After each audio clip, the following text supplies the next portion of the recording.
Okay, I hear that you can hear me.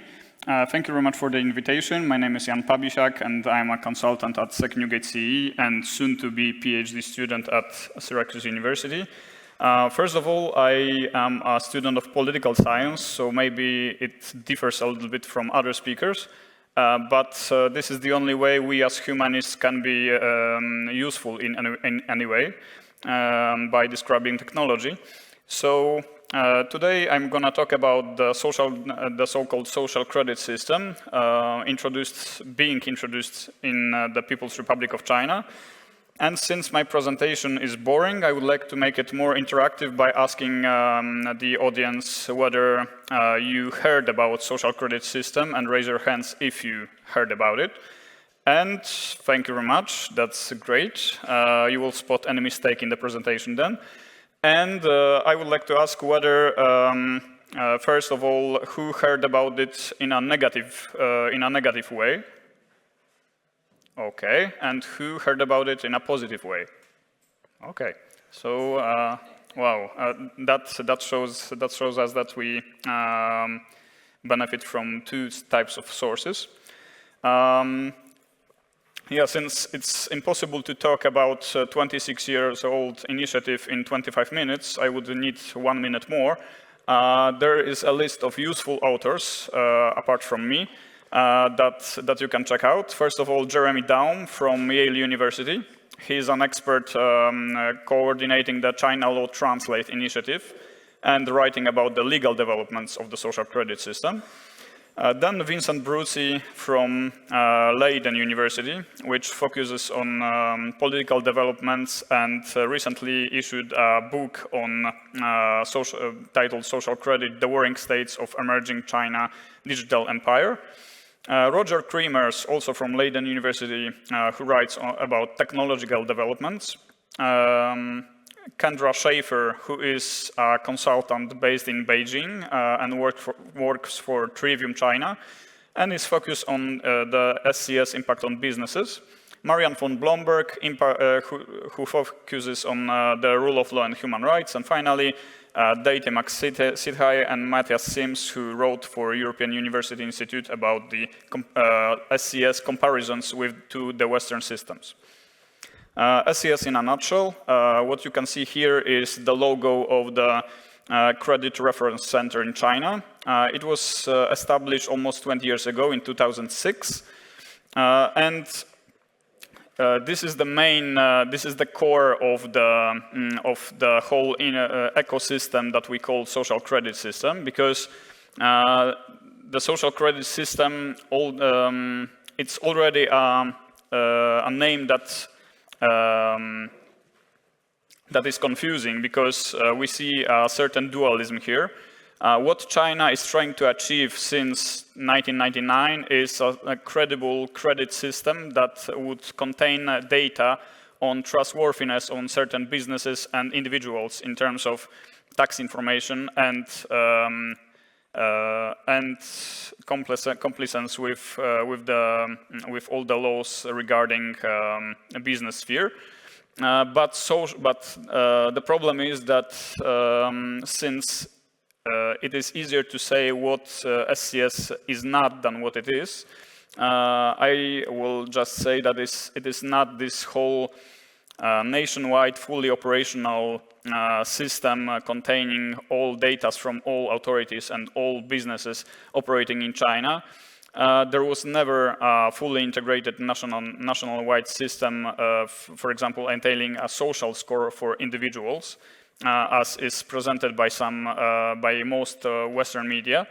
And the problem which caused this state of play is that in China it is extremely difficult to reconcile interests of provincial authorities with that of the central government, and that the central government of China usually tries to test some initiatives by giving freedom of maneuver to the regional authorities. And since the regional authorities want to control their citizens in a most efficient way, just so that they don't have any problems like protests and manifestations. They try to extend the social credit system initiative to cover also the social aspects of life. So all the all the problems with the SCS that we hear about, like the blacklists of individuals punished for certain crimes, and also some really light offenses of the law, like jaywalking, are not the national initiative, but rather regional and local programs. For example, this is a table with a blacklist of individuals in Rongsheng, which since has been abolished by the national government in order to curb the differences in using the different social credit systems among the country. And because although it's China, and as we know, it's a less free speech area than Europe, there was a significant criticism of such measures and lack of any basis in legal documents. It was just an initiative that emerged, has been emerging day by day in different cities, and it was impossible to follow by the citizens. The rationale behind the SCS and all the attempts to create some national database of the trustworthy companies and individuals in terms of taxation and business behavior was that, for example, in 2007, there was, in 2007, massive poisonings in the People's Republic of China has started. In 2007, it was massive animal poisoning. In 2008, it was poisoning of almost 300,000 children in China with melamine in milk. This is one of the photos from the time. And in 2009, 600 children were poisoned with lead because of certain deficiencies in infrastructure. And it was all attributed by the government to the untrustworthy companies that were coordinating the production of certain products. So there was a social imperative to curb all the untrustworthy entities and practices. And we can see that every time China decreases in the ranking of the corruption perception index, there is a rise in the public expectation towards establishing of a credible and stable credit system for companies. Last such wave was after the pandemic, and I have to say that when I was writing an article about SCS, it was in 2019, so there was a massive break of any topic related to the SCS from 2020 to 2023. And for some magical reason, there was also a decrease in the corruption index for China in that time. And soon, today, there are still calls from the public, renewed calls from the public to do something about the untrustworthy businesses. Yes, so the main problem, again, with the SCS is that we expect it to be something that can be compared to our credit systems in Europe, like Schufa in Germany or Credit Information Bureau in Poland. But it's simply impossible because even the credit reference center that I showed you before is simply just a database, like a online library where Chinese citizens having their ID number can verify whether they are considered trustworthy and whether they have some misconduct recorded by the government.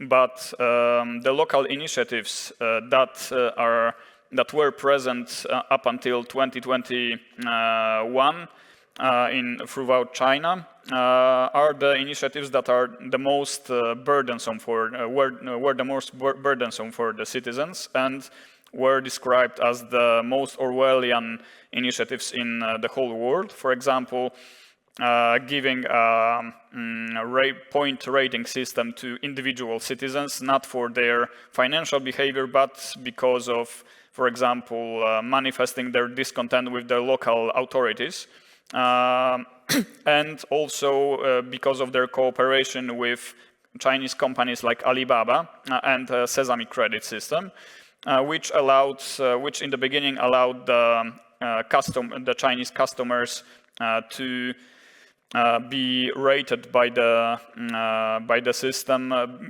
for example, because of not paying for a product in time, and such information influenced their credit information, which simply means that if I manifested against the bad management of my city, and the local authorities considered it dangerous for themselves, my credit rating was reduced. So there was a mix-up of two totally different fields, the social field and the credit field. And this is why the social credit system is confusing by nature. Regarding the media coverage, it took a while for the scholars to quite battle the media titles like China is going full Orwellian, or China is introducing its own panopticon, and up until 2022, 2023, when the scholars started to write whole books about how this real picture really looks like, it was really a mess, and it was very difficult to actually write any article on the SCS with help of the media not even understanding the translation of Chinese laws. So there is, thank you very much. So it was noticeable.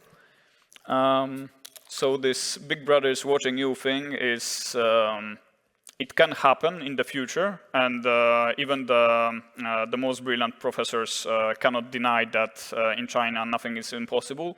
But for now, this course of narrative is simply a misunderstanding.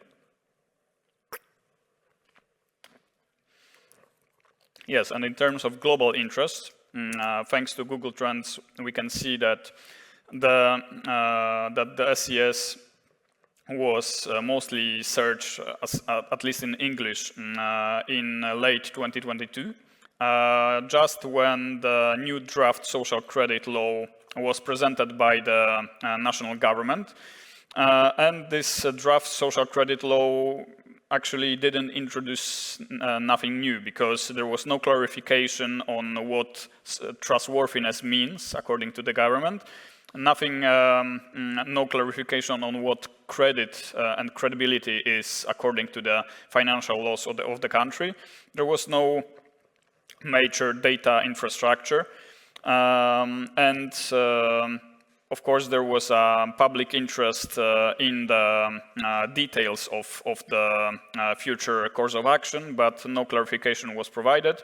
And now we assume that it was only a step of the national government towards more detailed consultation between different agencies of the government and authorities that have more data from the citizens' perception, and can exchange those data and come up with a single national government perception.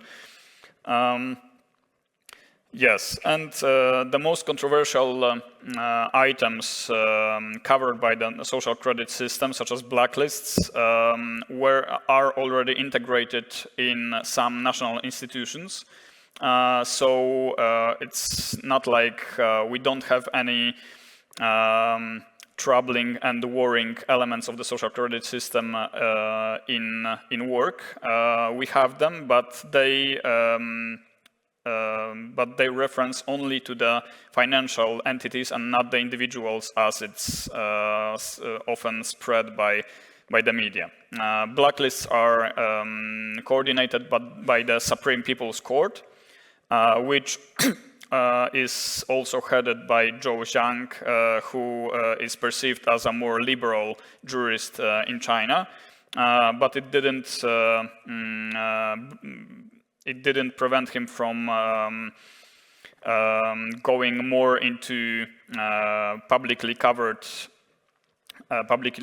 and more stressful litigations, which are recorded live and published live on the internet platforms.